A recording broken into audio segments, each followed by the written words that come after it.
Hi guys, welcome to the Wealth Startup channel. We are a video book channel showing the topics about making money online with internet marketing. Please click the subscribe button to empower us to continue making more video books. Today's video book continues with the topic, How to Host a Webinar, a beginner's guide to webinars. In this video, we're going to talk about Chapter 7, CoOrganisers, Webinar Partners, and Staff. If you missed the last video, please click the link in the description to watch it later on, so that you have a full picture of understanding.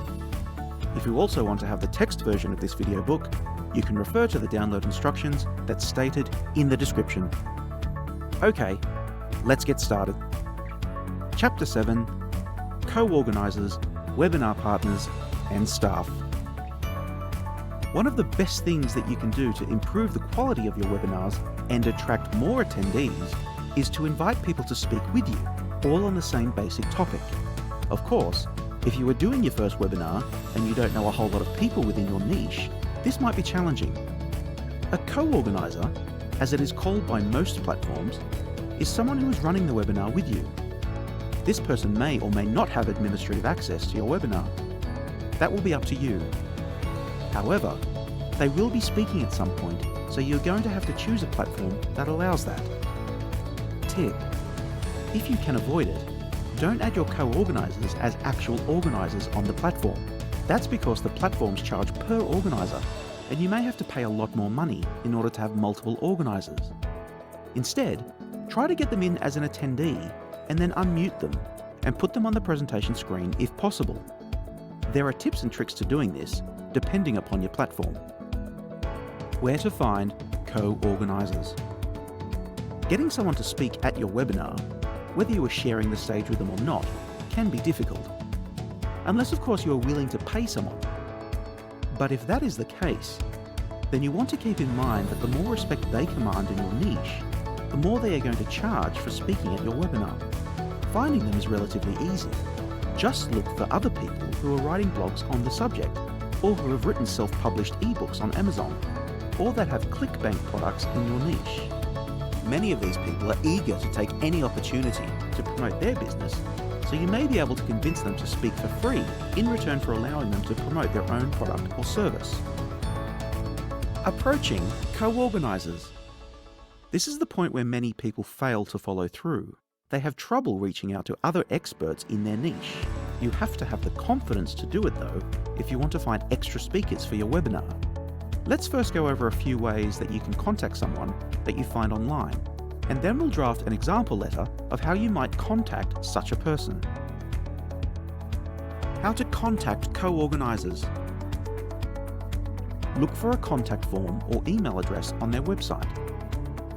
Search for them on social media and send them a private message. Find out if they have contact information listed on LinkedIn and get a hold of them that way. Search for their business in the telephone directory. If they have written a book, there should be an address on the copyright page. Contact the publisher if necessary.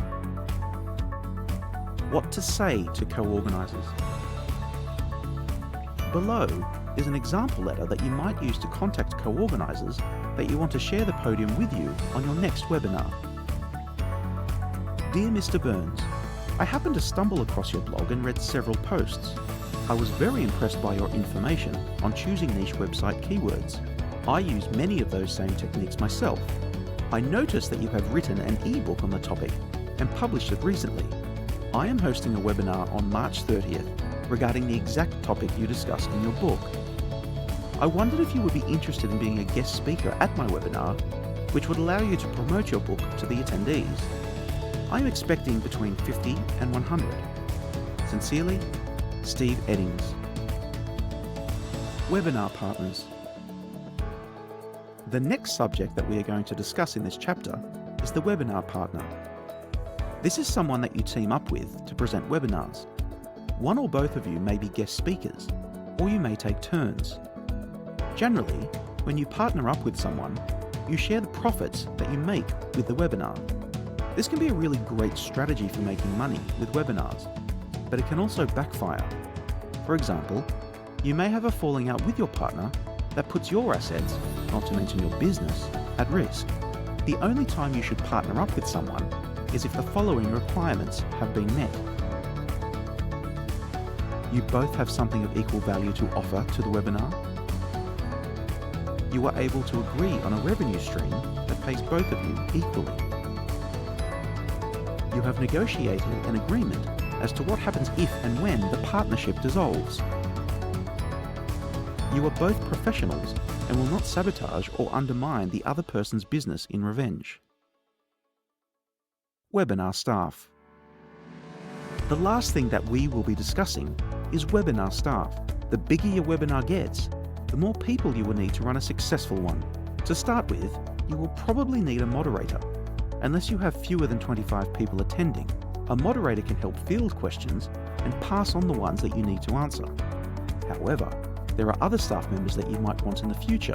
Some webinars take on a very professional look, with multiple cameras, a director, professional lighting, set designers, and more. You probably don't need to do all that, but there are a couple of vital staff members that you may want to utilize. Besides the moderator, you may need a promotional manager. This is someone who is in charge of getting as many people as possible to sign up for your webinar. A promotional manager might have a specific budget and can run ads, post on forums, and do other things that bring people to your webinar page. You might also want a social media manager eventually. This person answers your social media messages, posts about upcoming webinars, and various other topics on your behalf. Sometimes the promotional manager and the social media manager may cross paths, but you may need both all the same. That's the end of this video. If you also want to have the text version of this video book, you can refer to the download instructions that's stated in the description. The next upcoming video will be talking about monetizing your webinar. See you in the next video. Thank you very much. Bye bye.